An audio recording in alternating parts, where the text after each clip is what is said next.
Hello, beautiful friends. I'm Laurel Bleadon-Maffei with Illuminating Souls, and it is my joy to welcome you to another episode of Sleepy Bedtime Blessings, a podcast designed to help you rest, relax, and hopefully fall asleep.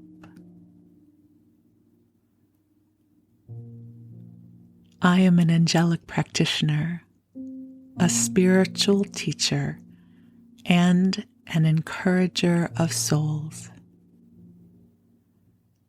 During the daytime hours, I love getting to help you connect with your angels and deepen into your mystical and magical gifts.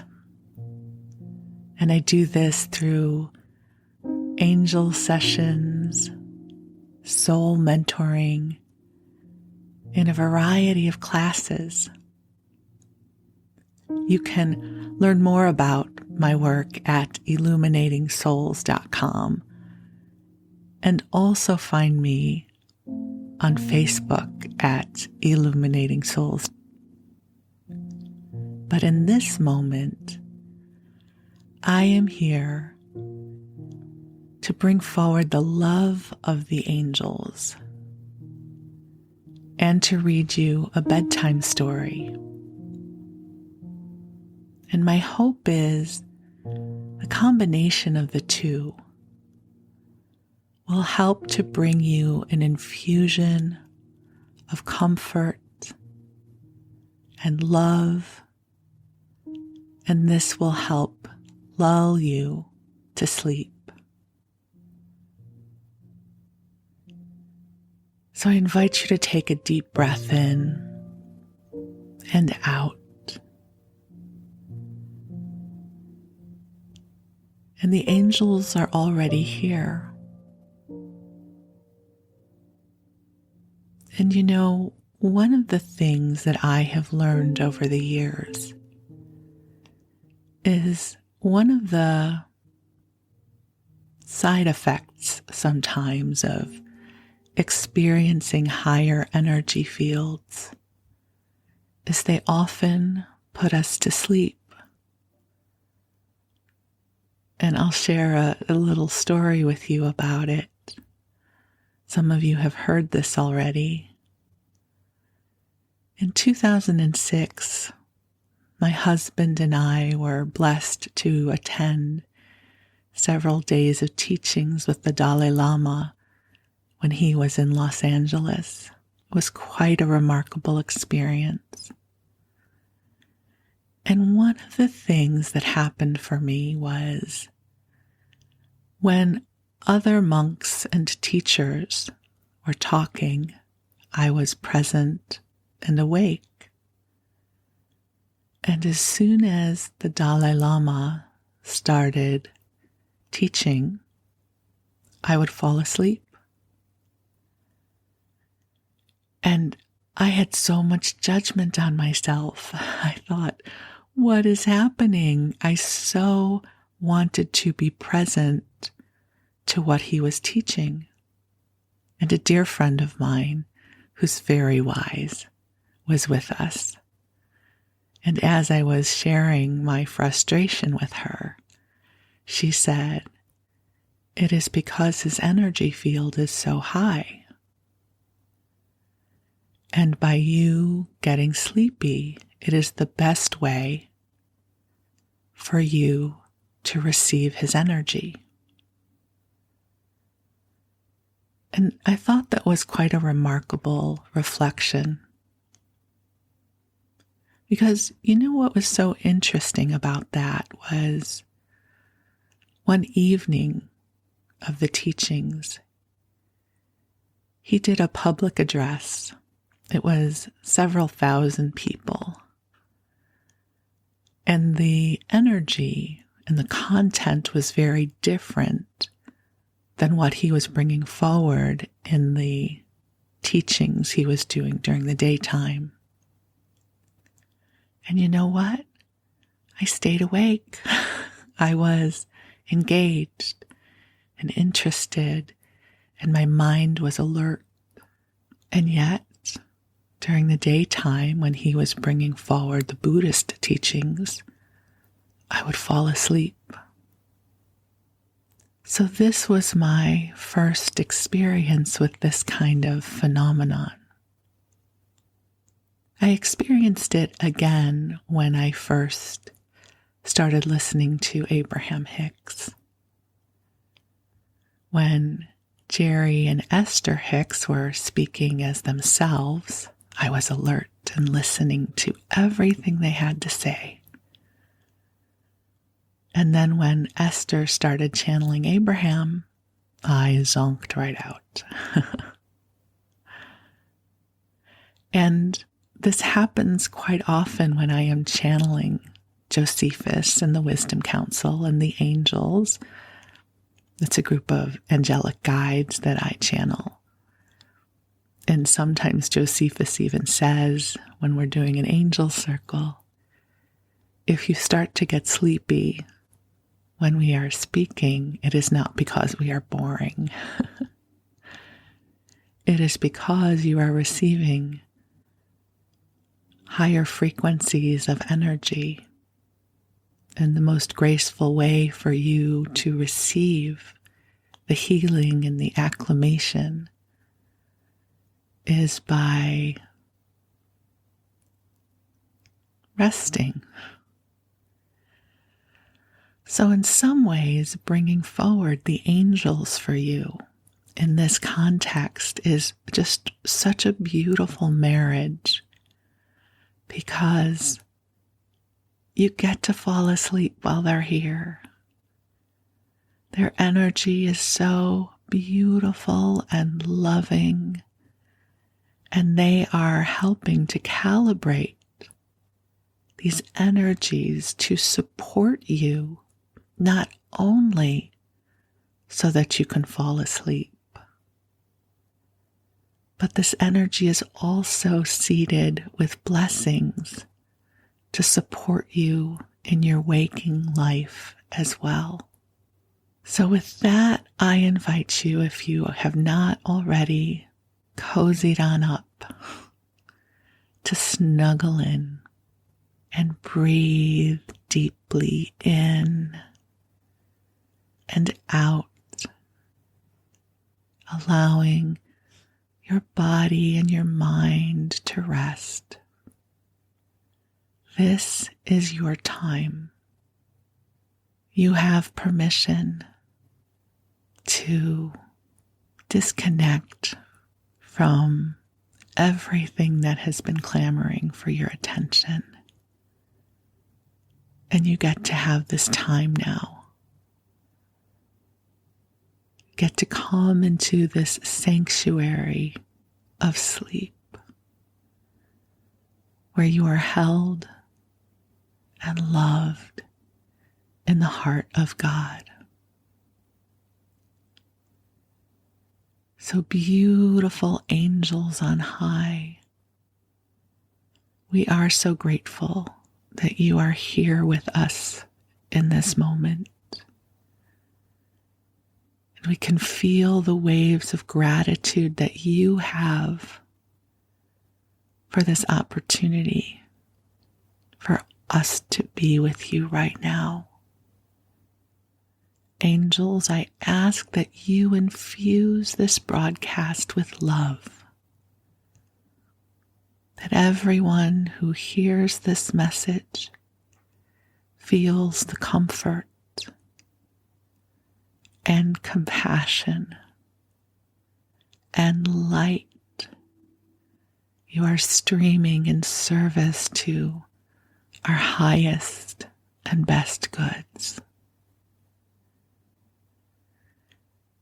Angels, we ask that you lift anything that feels like a burden,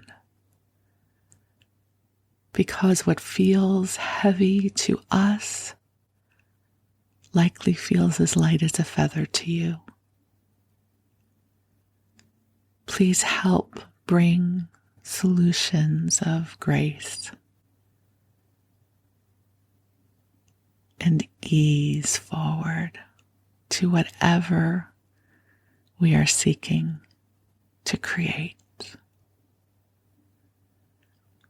Angels, we ask that you bring forward blessings that help each one of us remember who we are in the true brightness of our spirit. May our paths be paved with blessings.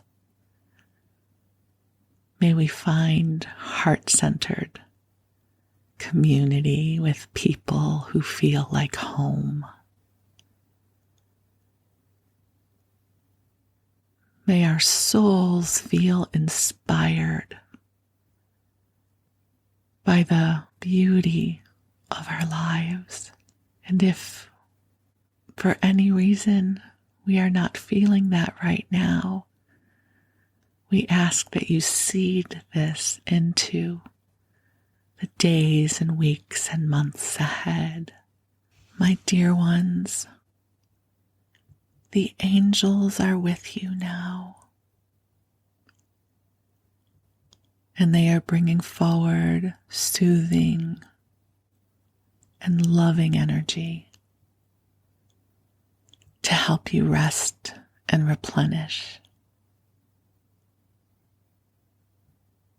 So allow your breath to grow deep and allow your body to relax. And your angels are watching over you. You are a beautiful blessing in this world, and we are so grateful for the gift of you. And now, while you drift off, I'm going to read you a story. And tonight, we return to the second installment of Little Women by Louisa May Alcott.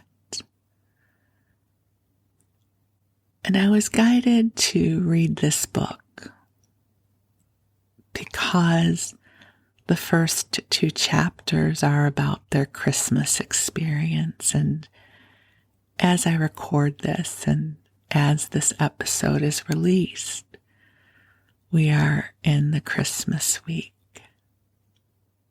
So at this part of the story, the March sisters and their friends, they have gathered together, and it is Christmas night.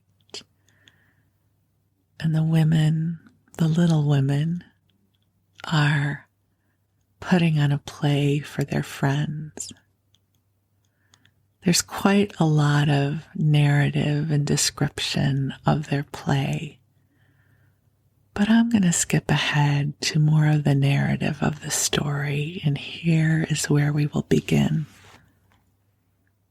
So this is the part where Hannah, who helps in their home, appears and invites all the ladies assembled to walk down to supper. This was a surprise even to the actors, and when they saw the table, they looked at one another in rapturous amazement. It was like Marmee to get up a little treat for them, but anything so fine as this was unheard of since the departed days of plenty. There was ice cream, actually 2 dishes of it, pink and white, and cake and fruit and distracting French bonbons. And in the middle of the table, 4 great bouquets of hothouse flowers. It quite took their breath away, and they stared first at the table and then at their mother, who looked as if she enjoyed it immensely. "Is it fairies?" asked Amy. "Santa Claus," said Beth. "Mother did it," and Meg smiled her sweetest in spite of her gray beard and white eyebrows. Aunt March had a good fit and sent the supper, cried Joe with a sudden inspiration. All wrong. Old Mr. Lawrence sent it, replied Mrs. March. The Lawrence boy's grandfather? What in the world would put such a thing into his head? We don't know him, exclaimed Meg. Hannah told one of his servants about your breakfast party. He is an odd old gentleman, but that pleased him. He knew my father years ago and sent me a polite note this afternoon saying he hoped I would allow him to express his friendly feeling toward my children by sending them a few trifles in honor of the day. I could not refuse, and so you have a little feast at night to make up for the bread and milk breakfast. That boy put it into his head. I know he did. He's a capital fellow, and I wish we could get acquainted. He looks as if he'd like to know us, but he's bashful. And Meg is so prim, she won't let me speak to him when we pass, said Joe, as the plates went around, and the ice began to melt out of sight with ohs and ahs of satisfaction. You mean the people who live in the big house next door, don't you? Asked one of the girls. My mother knows old Mr. Lawrence, but says he's very proud and doesn't like to mix with his neighbors. He keeps his grandson shut up when he isn't riding or walking with his tutor, and makes him study very hard. We invited him to our party, but he didn't come. Mother says he's very nice, though he never speaks to us girls. Our cat ran away once, and he brought her back, and we talked over the fence, and were getting on capitally all about cricket and so on, when he saw Meg coming and walked off. I mean to know him some day, for he needs fun. I'm sure he does, said Joe decidedly. I like his manners, and he looks like a little gentleman, so I've no objection to your knowing him if a proper opportunity comes. He brought the flowers himself, and I should have asked him in if I had been more sure of what was going on upstairs. He looked so wistful as he went away, hearing the frolic and evidently having none of his own. It's a mercy you didn't, Mother, laughed Joe, looking at her boots. But we'll have another play sometime that he can see. Perhaps he'll help act. Wouldn't that be jolly? I've never had such a fine bouquet before. How pretty it is. And Meg examined her flowers with great interest. They are lovely, but Beth's roses are much sweeter to me, said Mrs. March, smelling the half-dead posy in her belt. Beth nestled up to her and whispered softly, I wish I could send my bunch to Father. I'm afraid he isn't having such a Merry Christmas as we are. Chapter 3, The Lawrence Boy. Joe, Joe, where are you? Cried Meg at the foot of the garret stairs. Here, answered a husky voice from above, and running up, Meg found her sister eating apples and crying over the heir of Redcliffe wrapped up in a comforter on an old three-legged sofa by the sunny window. This was Joe's favorite refuge, and here she loved to retire with a half a dozen russets and a nice book to enjoy the quiet and the society of a pet rat who lived nearby and didn't mind her a particle. As men appeared, Scrabble whisked into his hole. Joe shook the tears off her cheeks and waited to hear the news. Such fun, only see. A regular note of invitation from Mrs. Gardiner for tomorrow night, cried Meg, waving the precious paper and then proceeding to read it with a girlish delight. Mrs. Gardiner would be happy to see Miss March and Miss Josephine at a little dance on New Year's Eve. Marmee is willing we should go. Now what shall we wear? What's the use of asking that when you know we shall wear our poplins because we haven't got anything else, answered Jo with her mouth full. If only I had a silk, sighed Meg. Mother says I may when I'm 18 perhaps, but 2 years is an everlasting time to wait. I'm sure our pops look like silk, and they are nice enough for us. Yours is as good as new, but I forgot the burn and the tear in mine. Whatever shall I do? The burn shows badly, and I can't take any out. You must sit still all you can and keep your back out of sight. The front is all right.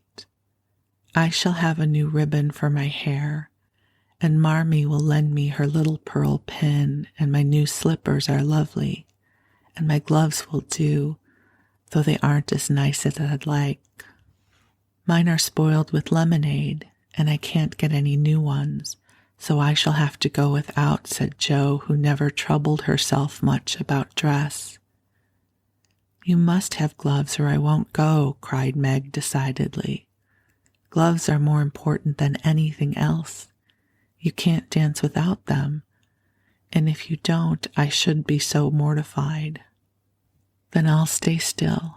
I don't care much for company dancing. It's no fun to go sailing around. I like to fly about and cut capers. You can't ask Mother for new ones. They are so expensive. And you are so careless.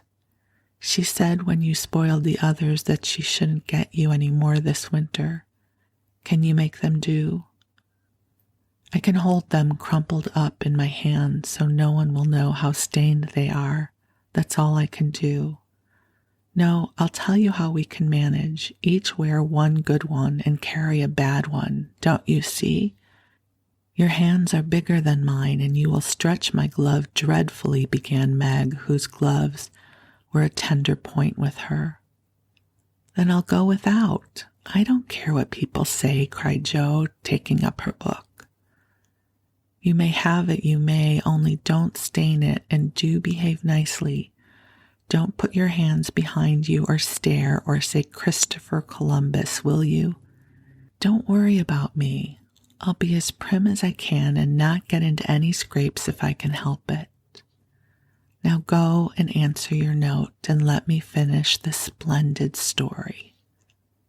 So Meg went away to accept with thanks, look over her dress, and sing blithely as she did up her one real lace frill, while Jo finished her story, her 4 apples, and had a game of romps with Scrabble.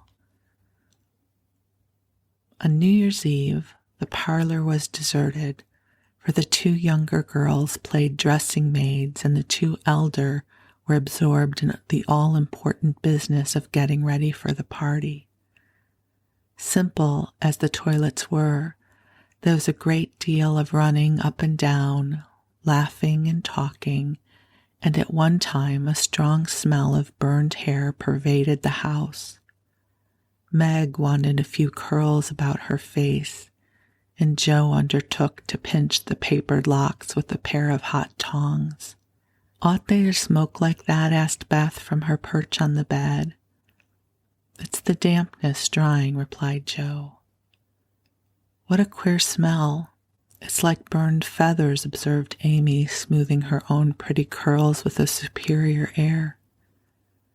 There now, I'll take off the papers and you'll see a cloud of little ringlets, said Jo, putting down the tongs. She did take off the papers, but no cloud of ringlets appeared, for the hair came off with the papers, and the horrified hairdresser laid a row of little scorched bundles on the bureau before her victim. Oh, what have you done? I'm spoiled. I can't go. My hair, oh, my hair, wailed Meg, looking with despair at the uneven frizzle on her forehead.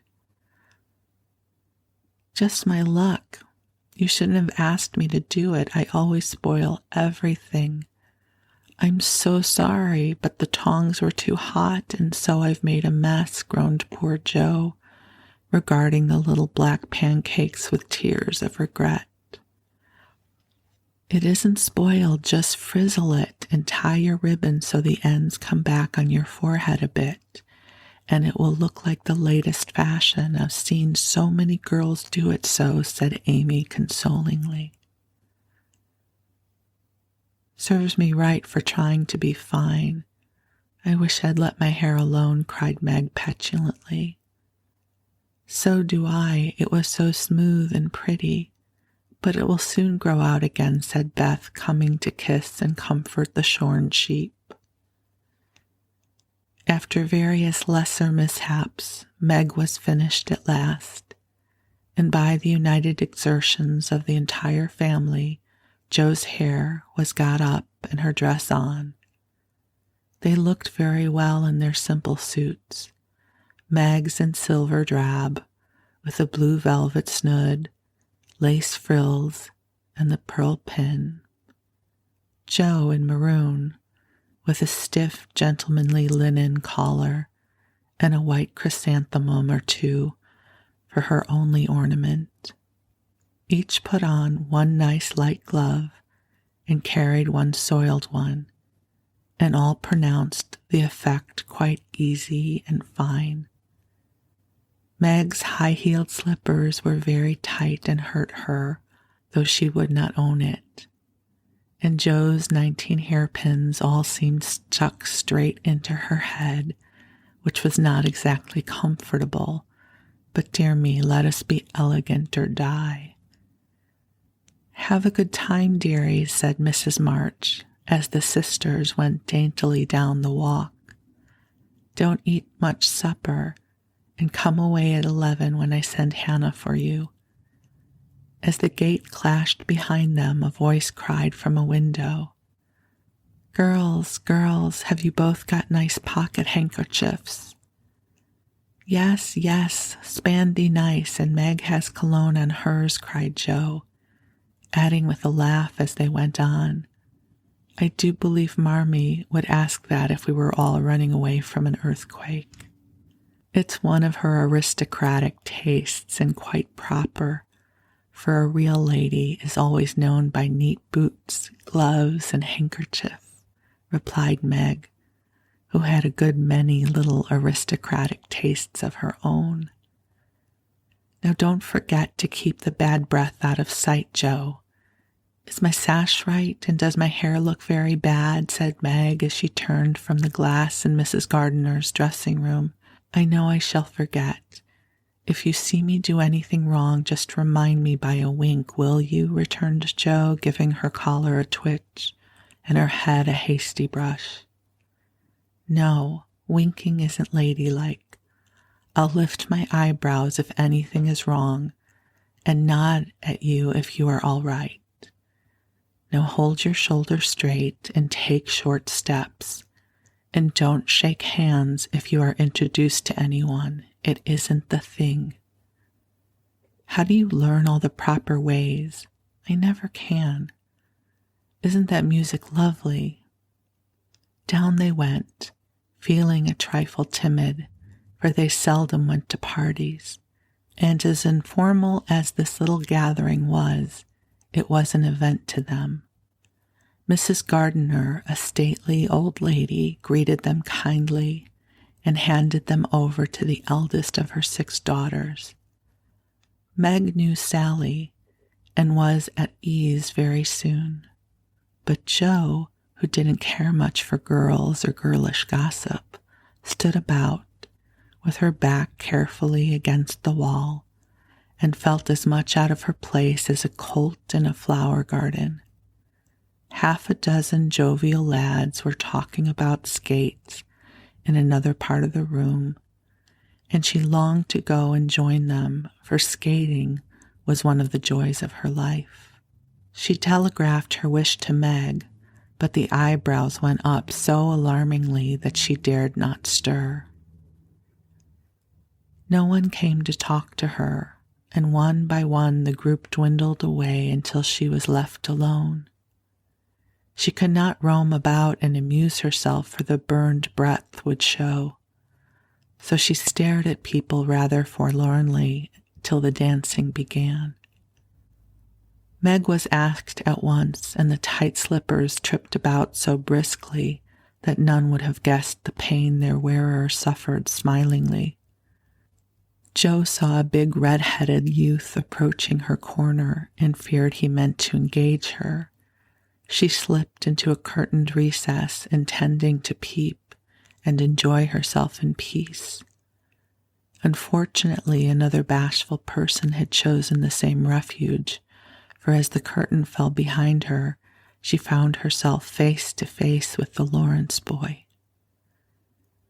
"Dear me, I didn't know anyone was here," stammered Jo, preparing to back out as speedily as she had bounced in. But the boy laughed and said pleasantly, though he looked a little startled, "Don't mind me, stay if you like." "Shan't I disturb you?" "Not a bit. I only came here because I don't know many people and felt rather strange at first, you know." "So did I. Don't go away, please, unless you'd rather." The boy sat down again and looked at his pumps till Jo said, trying to be polite and easy, "I think I've had the pleasure of seeing you before. You live near us, don't you?" "Next door," and he looked up and laughed outright, for Jo's prim manner was rather funny when he remembered how they had chatted about cricket when he bought the cat home.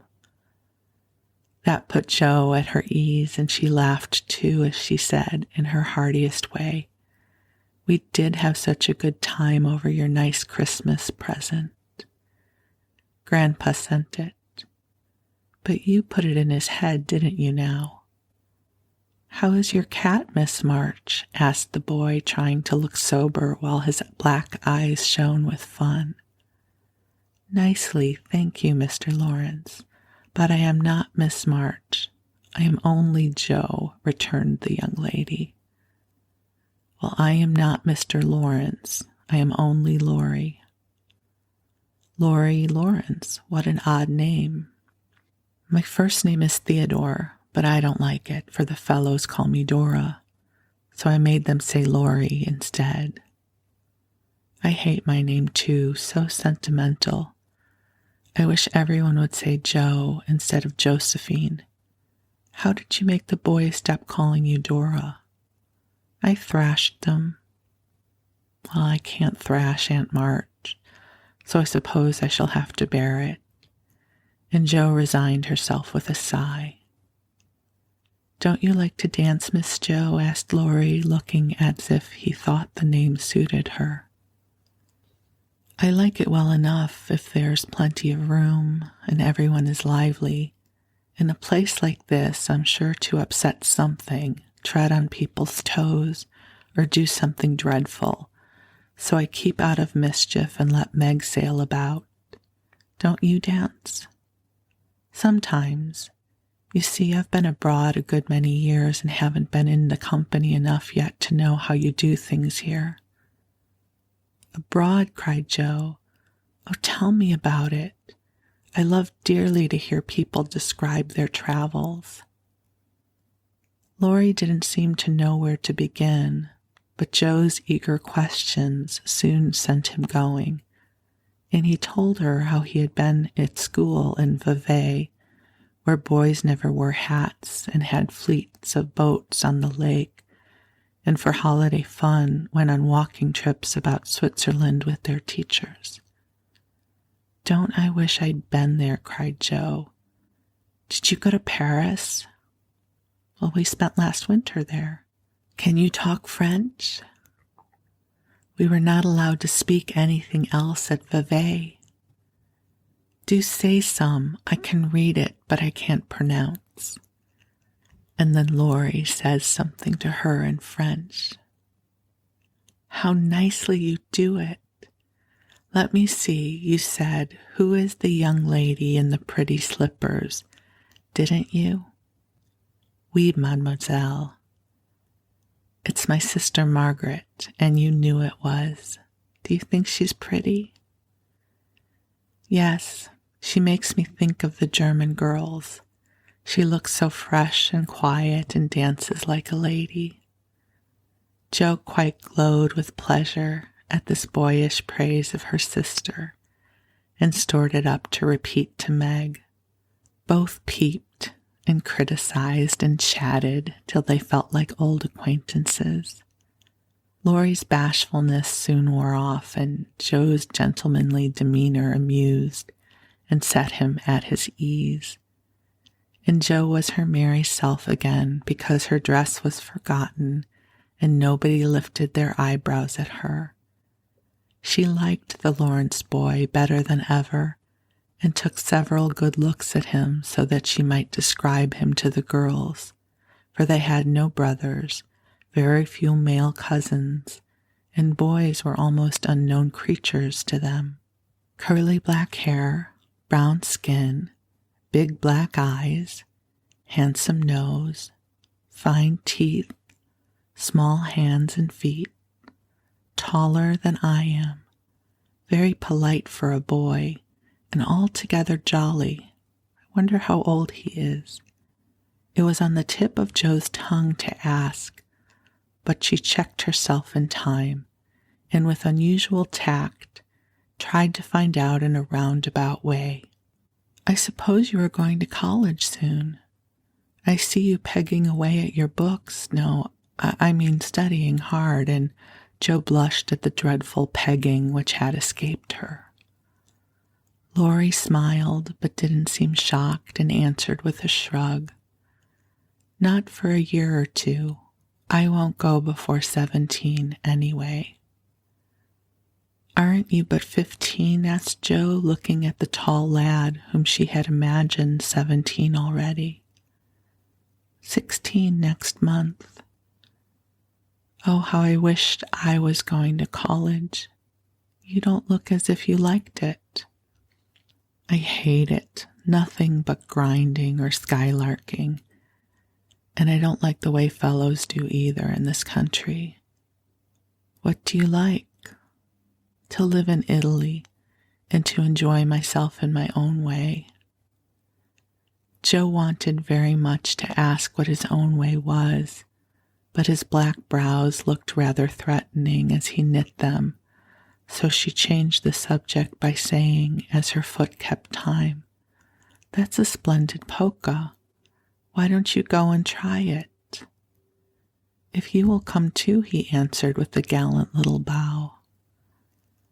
"I can't, for I told Meg I wouldn't because, And there Jo stopped and looked undecided whether to tell or to laugh.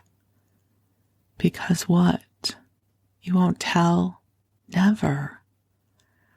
"Well, I have a bad trick of standing before the fire, and so I burn my frocks, and I scorched this one, and though it's nicely mended, it shows, and Meg told me to keep still so no one would see it.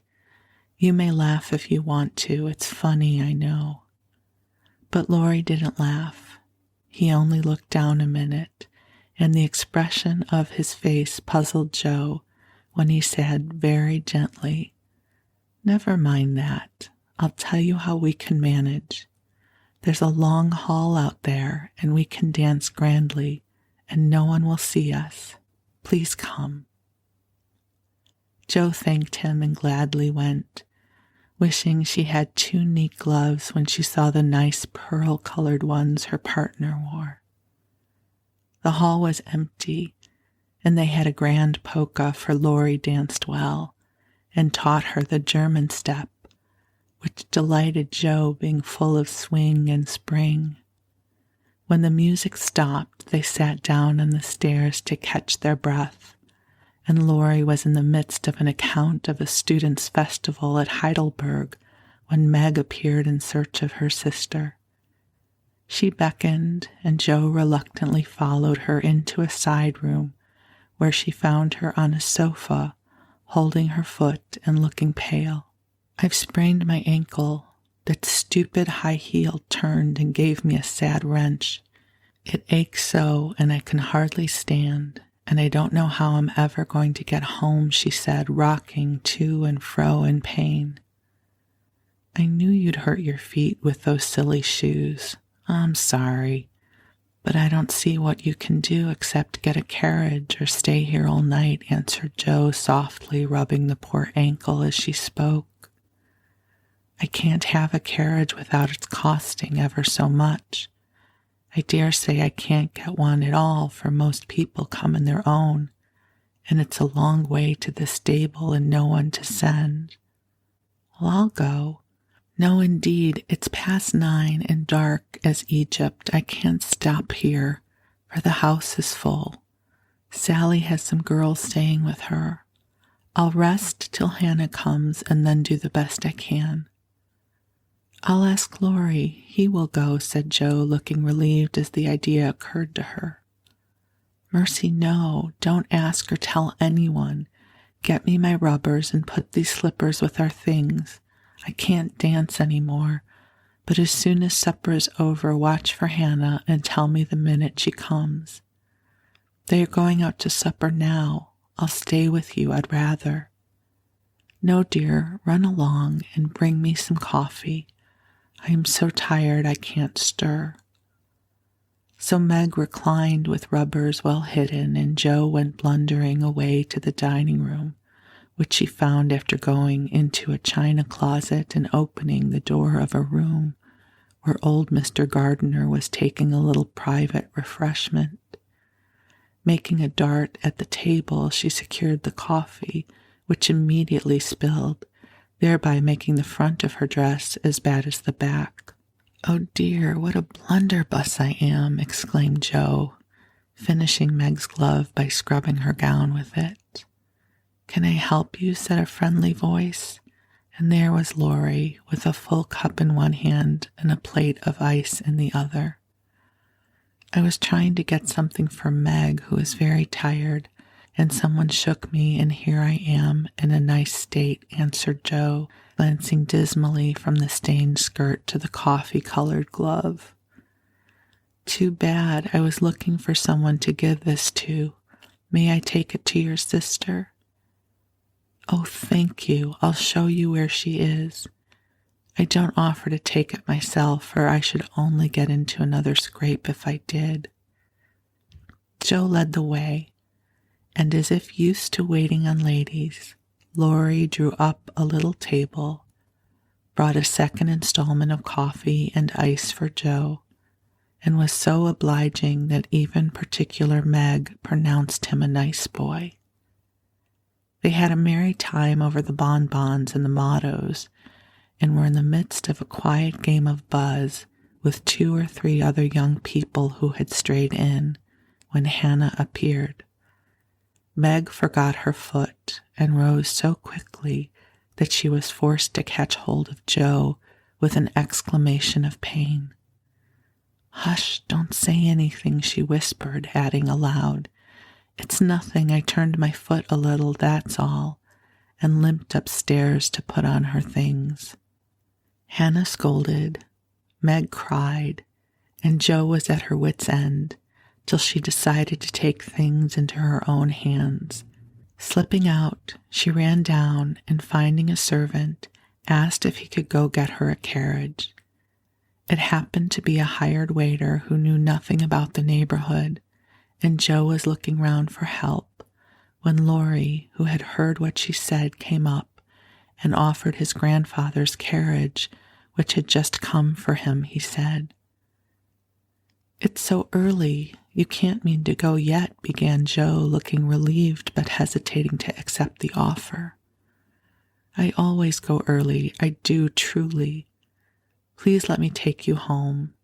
It's all on my way, you know, and it rains, they say. That settled it, and telling him of Meg's mishap, Joe gratefully accepted and rushed up to bring down the rest of the party. Hannah hated rain as much as a cat does, so she made no trouble, and they rolled away in the luxurious close carriage, feeling very festive and elegant. Lori went on the box so Meg could keep her foot up, and the girls talked over their party and freedom. I had a capital time, did you? Asked Jo, rumpling up her hair and making herself comfortable.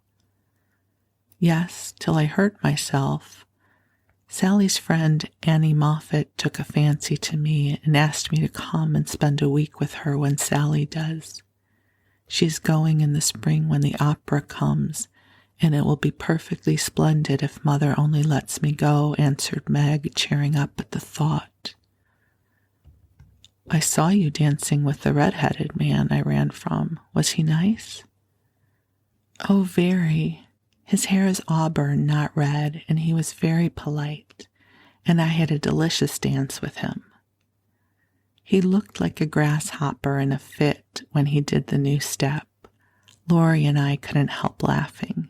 Did you hear us? No, but it was very rude. What were you about all that time hidden away in there? Jo told her adventures, and by the time she had finished, they were at home.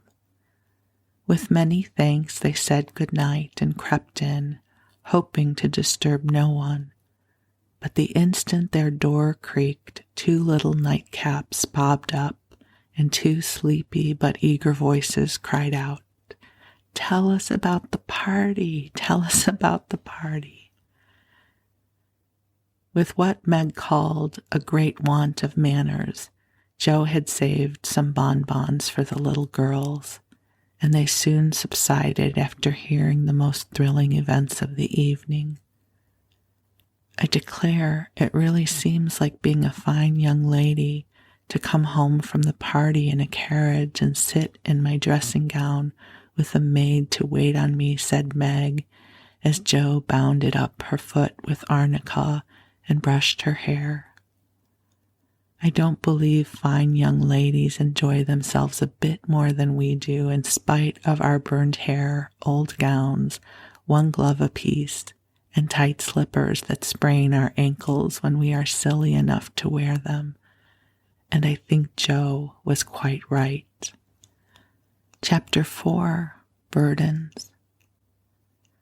Oh dear, how hard it does seem to take up our packs and go on, sighed Meg, the morning after the party, for now the holidays were over.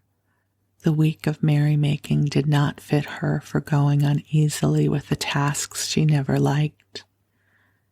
I wish it was Christmas or New Year's all the time. Wouldn't it be fun? Answered Jo, yawning dismally. We shouldn't enjoy ourselves half as much as we do now, but it does seem so nice to have little suppers and bouquets and go to parties and drive home and read and rest and not work. It's like other people, you know, and I always envy girls who do such things. I'm so fond of luxury, said Meg, trying to decide which of the 2 shabby gowns was the least shabby. Well, we can't have it, so don't let us grumble, but shoulder our bundles and trudge along as cheerfully as Marmee does. I'm sure Aunt March is a regular old man of the sea to me, but I suppose when I've learned to carry her without complaining, she will tumble off or get so light that I shan't mind her. This idea tickled Jo's fancy and put her in good spirits, but Meg didn't brighten, for her burden consisted of 4 spoiled children, seemed heavier than ever. She had not heart enough even to make herself pretty as usual by putting on a blue neck ribbon and dressing her hair in the most becoming way. Where's the use of looking nice when no one sees me but those cross children, and no one cares whether I'm pretty or not, she muttered, shutting her drawer with a jerk. I shall have to toil and moil all my days, with only little bits of fun now and then, and get old and ugly and sour because I'm poor and can't enjoy my life as other girls do. It's a shame. So Meg went down wearing an injured look and wasn't at all agreeable at breakfast time. Everyone seemed rather out of sorts and inclined to croak. Beth had a headache and lay on the sofa trying to comfort herself with the cat and 3 kittens. Amy was fretting because her lessons were not learned and she couldn't find her rubbers. Joe would whistle and make a great racket getting ready. Mrs. March was very busy trying to finish a letter which must go at once, and Hannah had the grumps for being up late didn't suit her.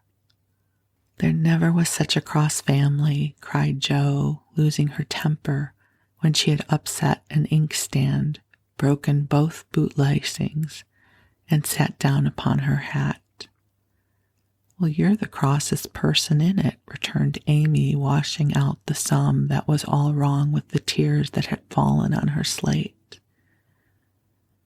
Beth, if you don't keep these horrid cats down cellar, I'll have them disowned, exclaimed Meg angrily as she tried to get rid of the kitten, which had scrambled up her back and stuck like a burr just out of reach. Joe laughed, Meg scolded, Beth implored, and Amy wailed because she couldn't remember how much 9 times 12 was. Girls, do be quiet 1 minute. I must get this off in the early mail, and you drive me distracted with your worry, cried Mrs. March, crossing out the 3rd spoiled sentence in her letter.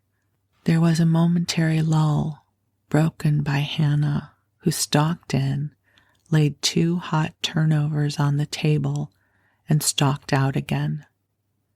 These turnovers were an institution, and the girls called them muffs, for they had no others, and found the hot pies very comforting to their hands on cold mornings. Hannah never forgot to make them, no matter how busy or grumpy she might be, for the walk was long and bleak. The poor things got no other lunch and were seldom home before 2. Cuddle your cats and get over your headache, Bethy. Goodbye, Marmee. We are a set of rascals this morning, but we'll come home regular angels. Now then, Meg.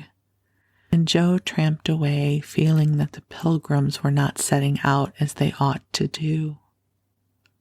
They always looked back before turning the corner, for their mother was always at the window to nod and smile and wave her hand to them. Somehow it seemed as if they couldn't have gotten through the day without that, for whatever their mood might be, the last glimpse of that motherly face was sure to affect them like sunshine. If Marmee shook her fist instead of kissing her hand to us, it would serve us right, for more ungrateful wretches than we are were never seen, cried Joe, taking remorseful satisfaction in the snowy walk and bitter wind. Don't use such dreadful expressions, replied Meg from the depths of the veil in which she had shrouded herself like a nun sick of the world.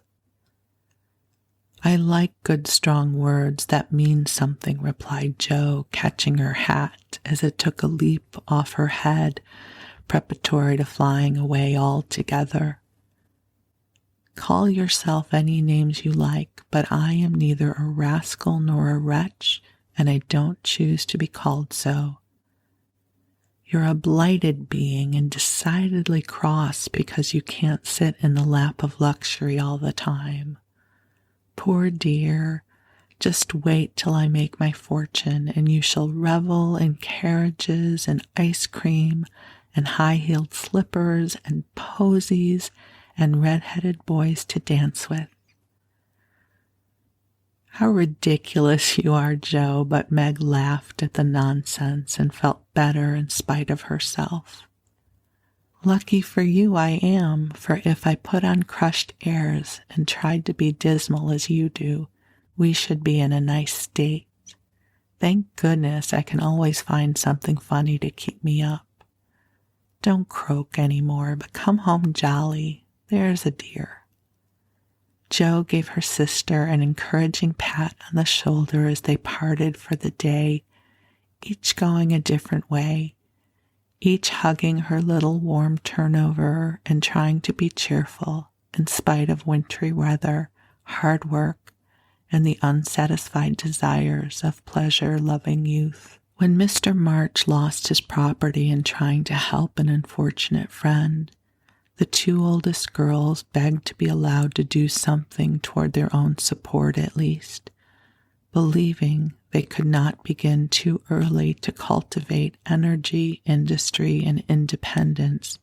Their parents consented, and both fell to work with the hearty goodwill which, in spite of all obstacles, is sure to succeed at last.